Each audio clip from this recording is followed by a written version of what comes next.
శ్రీ మహాగణాధిపతయ నమః. ఐం మహాసరస్వత్యే నమః.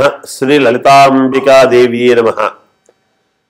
2026 సంవత్సరము జనవరి నుండి డిసెంబరు దాకా ఏ ఏ రాశి ఫలాల వాళ్లకు ఎటువంటి రాశుల వాళ్లకు ఎటువంటి ఫలితాలు ఉన్నాయి, ఏ విధముగా మేలు జరుగుతుంది అనేటువంటి దాని గురించి ఇప్పుడు మనము తెలియజేస్తున్నాను నేను. అంటే ఉగాది పండుగకు మామూలుగా ఆదాయ వ్యయాలు, రాజపూజ్యత అవమానాలు, ఇంకా కొన్ని గ్రహస్థితుల ప్రభావము వలన జరిగేటువంటి పరిస్థితులు క్షుణ్ణముగా మొత్తం అంతా కూడా అప్పుడు చెప్పుకుంటాం. కానీ ఈలోగా ప్రతి మాసము కూడా ఎలా ఉంటుంది ఏమిటి అనేది ప్రతి నెల చెప్పుకునేటువంటి దాంట్లో భాగంగానే ఓరల్గా కొద్దిగా, ఎందుకంటే రేపు సంవత్సరం అంతా ఎలా ఉంటుంది అని ప్రతి వాళ్లకు తెలుసుకోవాలి అనేటువంటి ఉత్సుకత ఉంటుంది గాక. రేపు సంవత్సరం నాకు బాగుంటే నా జీవితం బాగుంటుంది కదా, నాకు మేలు జరుగుతుంది కదా, నేనేమేమి చేసుకోవచ్చు రేపు సంవత్సరము 2026 కొత్త సంవత్సరము అనేటువంటి భావన ప్రతి వాళ్ళల్లో ఉంటుంది. కాబట్టి అందుకని 12 రాసుల వాళ్లకు కూడా అసలు ఎవరికి ఎలా ఉండబోతుంది ఈ జనవరి నుండి మళ్ళీ డిసెంబర్ దాకా, అంటే 2026 డిసెంబరు 31వ తేదీ దాకా అనేటువంటిది ఇప్పుడు తెలియజేస్తూ ఉన్నాను. మొదటగా మీనరాశి వారికి ఈ 2026 సంవత్సరం అంతా కూడా ఎలా ఉంది అంటే, జనవరి నాడు ఉండేటువంటి గ్రహస్థితులను బట్టి, అలాగే డిసెంబర్ 31వ తేదీ గ్రహస్థితుల వరకు కూడా చాలా యోగవంతమైనటువంటి గ్రహస్థితులు గోచరిస్తూ ఉన్నాయి. మీ మనస్సుకు తగినట్టుగా మీకు మేలు జరుగుతుంది, మీ ఇంట్లో ఒక పంట పండుతుంది, తప్పకుండా విజయము సాధించి తీరతారు, మీరు మానసికమైనటువంటి సంతోషముతో ఉంటారు, ధనాన్ని ప్రోగు చేసుకుంటారు. ఎత్తిపెట్టుకున్న ధనమే కాకుండా ఆకస్మికముగా కొంత ధనం అనేది వస్తుంది. వేన్నీళ్లకు చల్లనీళ్లు అన్నట్టుగా 2 రకాలైనటువంటి వ్యాపారాలు చేయటం జరుగుతుంది. కుటుంబ సమేతముగా కుటుంబ విలువలు కాపాడుకునే విధముగా అందరినీ కావాలని, అందరూ బాగుండాలి అనేటువంటి భావనతో ముందుకు వెళ్తారు. స్థిరాస్తులకు సంబంధించినటువంటి కీలకమైనటువంటి నిర్ణయాలు తీసుకుంటారు, ధనాన్ని పొందుతారు, మేలు జరుగుతుంది. అనేక రకాల 10 మందికి మేలు చేయడానికి నేనున్నాను అనేటువంటి ప్రయత్నంతో ప్రతి వాళ్ళు మిమ్మల్ని అడుగుతారు, మీరు చెబుతారు, అందరికీ మేలు జరుగుతుంది గాక. విదేశాలకు వెళ్ళేటువంటి యోగము కనబడుతూ ఉన్నది. అలాగే వివాహము జరగడానికి కావాల్సినటువంటి నిర్ణయాలు తీసుకుంటారు, వివాహ ప్రయత్నాలు చేసుకోండి, మేలు జరుగుతుంది. సంతానము కలిగేటువంటి వాళ్లకు సంతాన యోగం ఉన్నది.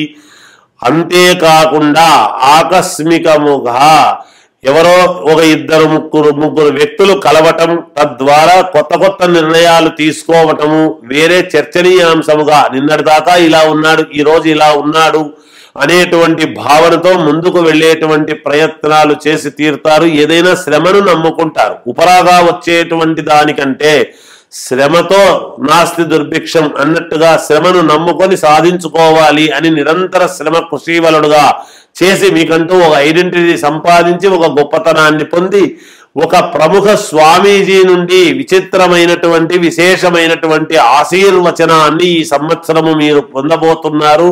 తద్వారా మీ జీవితము మలుపు తిరగబోతుంది అని తెలియజేస్తూ జయోస్తు. మేషరాశి వారికి ఈ 2026 సంవత్సరము జనవరి నుంచి డిసెంబర్ 31వ తారీఖు దాకా ఎలా ఉండబోతుంది అంటే, చాలా మంచి యోగాలు, అద్భుతమైనటువంటి యోగాలు, విశేషవంతమైనటువంటి యోగాలు మీకు కలగబోతున్నాయి అని చెప్పవచ్చును. అయితే ఒక చిన్న ఇది ఉన్నది. ఈ రియల్ ఎస్టేట్ రంగంలో ఉండేటువంటి వాళ్లకు కొద్దిగా ఒడిదుడుకులు అనేటువంటివి ఉంటాయి. వాళ్ళ జాతక ప్రకారముగా వ్యక్తిగతమైనటువంటి జాతకాన్ని చూసుకొని ముందుకు వెళ్ళవచ్చు. మిగతా రంగంలో ఉండేటువంటి వాళ్లకు ఎవ్వరికైనా మేషరాశి వాళ్లకు అద్భుతమైనటువంటి యోగాలు కనబడుతూ ఉన్నాయి. అంటే ఏలినాడు శని ప్రభావం అనేటువంటిది ఉన్నప్పటికీ ఎప్పుడైనా జాతకం అనేటువంటిది వ్యక్తిగతమైనటువంటి లగ్నాన్ని బట్టి కూడా ఉంటుంది, కానీ రాశి ప్రకారముగా అంటే అత్యద్భుతముగా ఉండబోతూ ఉన్నది. మీరు ఊహించనటువంటివి కొన్ని మీ జీవితాలకు జరగటము, అసలు మా జీవితంలో అనుకోనే లేదు మేము ఇట్లా జరుగుతుంది అనేటువంటి భావనతో ఉండటము, కష్టానికి తగినటువంటి ఫలితము రావటము, విద్యార్థులు ఖచ్చితముగా మేము సరిగా రాశామో లేమో అనేటువంటి భయముతో ఉండేటువంటి వాళ్ళు ఖచ్చితముగా ఉత్తీర్ణులు కావటము, ఇలా వ్యాపారాలు చేసుకునేటువంటి వాళ్లకు చాలా అంటే చాలా యోగదాయకముగా ఉంది. వ్యాపారాలు చేసే వాళ్లకు ముఖ్యంగా మరీ ముఖ్యంగా అత్యద్భుతముగా మేషరాశి వాళ్లకు ఏ వ్యాపారాల్లో ఉండేటువంటి వాళ్లకు బాగుంది అని గనక ఒక్కసారి మనము చూసుకున్నట్టయితే, ఫైనాన్స్ డిపార్ట్మెంట్ కానీ, బంగారు షాపులు నగల షాపుల్లో పనిచేసేటువంటి వాళ్ళు కానీ, బంగారుకు సంబంధించినటువంటి విషయాలు కానీ, వస్త్ర దుకాణాలలో పనిచేసేటువంటి వాళ్లకు లేదా వస్త్ర దుకాణాలు మెయిన్ వాళ్ళకు కానీ, అలాగే కిరాణా షాపుల వాళ్లకు కానీ, ఇలాంటి వాళ్లకు చాలా అంటే చాలా యోగదాయకముగా ఉన్నది. అంటే మిగతా చిన్న చిన్న వ్యాపారస్తులు ఉంటారు, అనేక రకాల వాళ్ళు చేసుకునేటువంటి వాళ్లకు కూడా యోగవంతముగానే ఉంది, లేదు అని ఎవరేమీ ఆందోళన చెందాల్సిన పనేవి లేదు. అయితే ఉగాది పండుగ నుంచి ఇంకా రాజపూజ్యత ఎంత, అవమానాలు ఏమిటి అనేటువంటివి తెలుస్తాయి. కానీ ఓవరాల్గా చూసుకున్నప్పుడు మేషరాశి వాళ్లకు అద్భుతమైనటువంటి యోగాలుగానే ఉన్నాయి. ముఖ్యంగా మరీ అతి ముఖ్యముగా ఒకవేళ మేషరాశి వాళ్ళు గనక ఎవరైనా ఉద్యోగాలు చేసేటువంటి వాళ్ళు ఉంటే, సహజముగా మామూలుగా గవర్నమెంట్ ఆఫీసులు కావచ్చు, ప్రైవేటు ఉద్యోగాలు కావచ్చు కాక, ఇలా ప్రైవేటు ఉద్యోగాల్లోనైనా సరే వీళ్ళు గనక ఉద్యోగాలు చేసేటువంటి వాళ్లకు అత్యద్భుతముగా ఉండబోతూ ఉన్నది.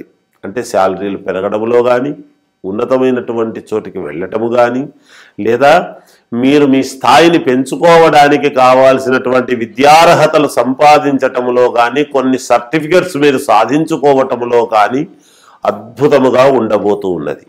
ఇంకా కొంతమంది కీలకం ఏమిటి అంటే, వ్యాపారాలు కొత్త వ్యాపారాలు మొదలు పెట్టాలి అనుకునేటువంటి వాళ్లకు మరీ కీలకము కాబోతూ ఉన్నది అనేటువంటిది తెలియజేస్తూ ఉన్నాను.